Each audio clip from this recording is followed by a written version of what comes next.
उपसभापति महोदय, national commission for Indian system of medicine bill 2019 बना है central council of Indian medicine को बदलने के लिए।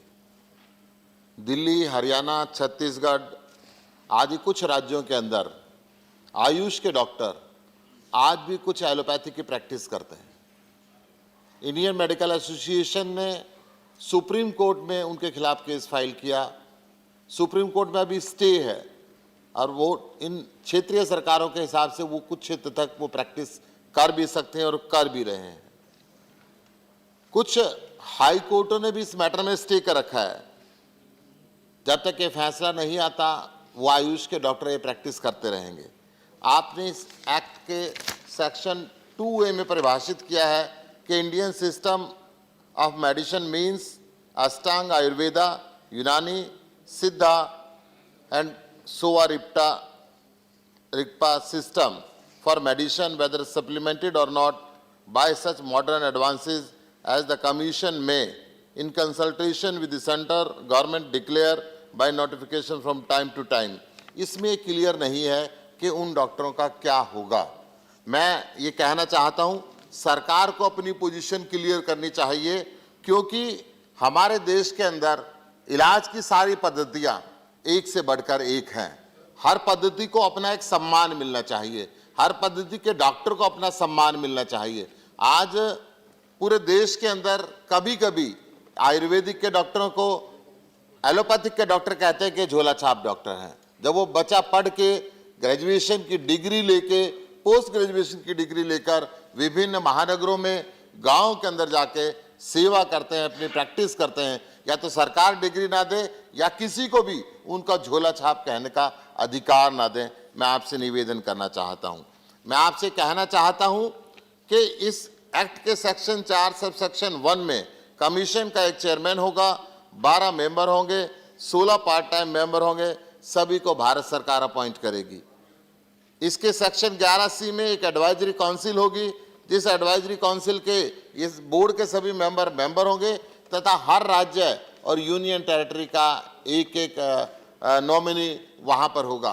राज्यों के नॉमिनी तो वहां की सरकारें, चुनी हुई सरकारें देंगी, परंतु यूनियन टेरिटरी के नॉमिनी को भारत सरकार अपॉइंट करेगी। मेरा आपसे निवेदन है, जिन यूनियन टेरिटरीज के अंदर दिल्ली समेत चुनी हुई सरकारें हैं, वहां पे माननीय मंत्री महोदय से मैं निवेदन करूंगा उन चुनी हुई सरकारों से एक प्रतिनिधि एडवाइजरी काउंसिल के अंदर ले लीजिए, ताकि उन राज्यों को भी ये लगे कि हिंदुस्तान के जो मेडिसिन सिस्टम है इसके अंदर हमारा भी कुछ सलाह देने तक का तो अधिकार है। अगर उनसे वो स्नैच करेंगे तो मैं समझता हूं ये अच्छी बात नहीं होगी।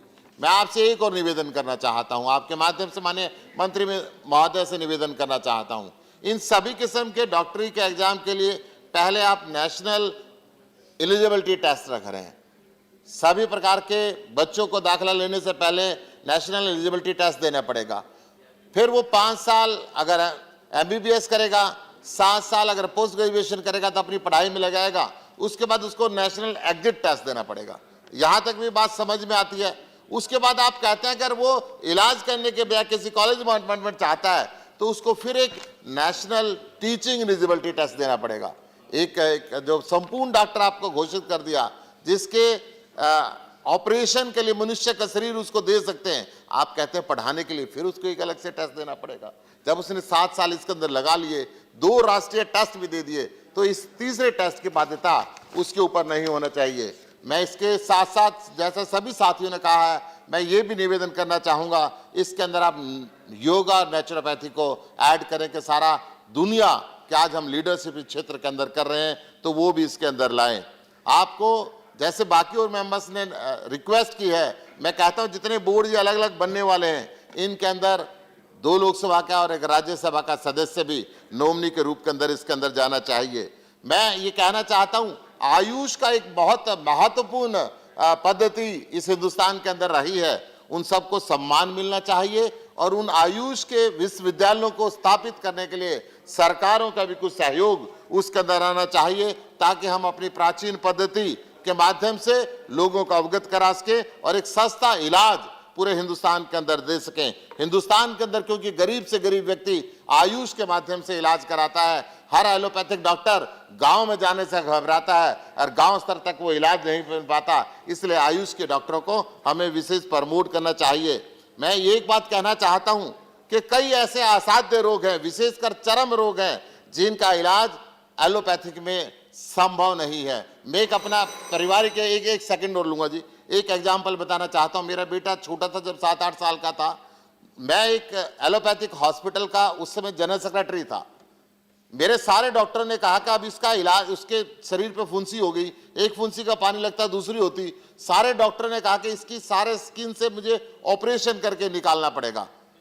मेरे जो फैमिली डॉक्टर था उसने कहा मुझे एक बार सलाह लेने दीजिए।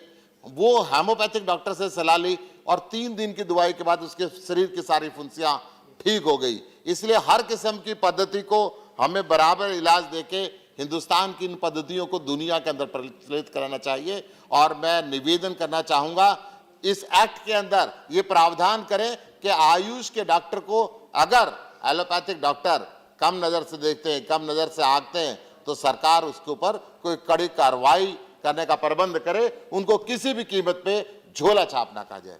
जय Hind. Lieutenant general doctor DP वस्ता जी।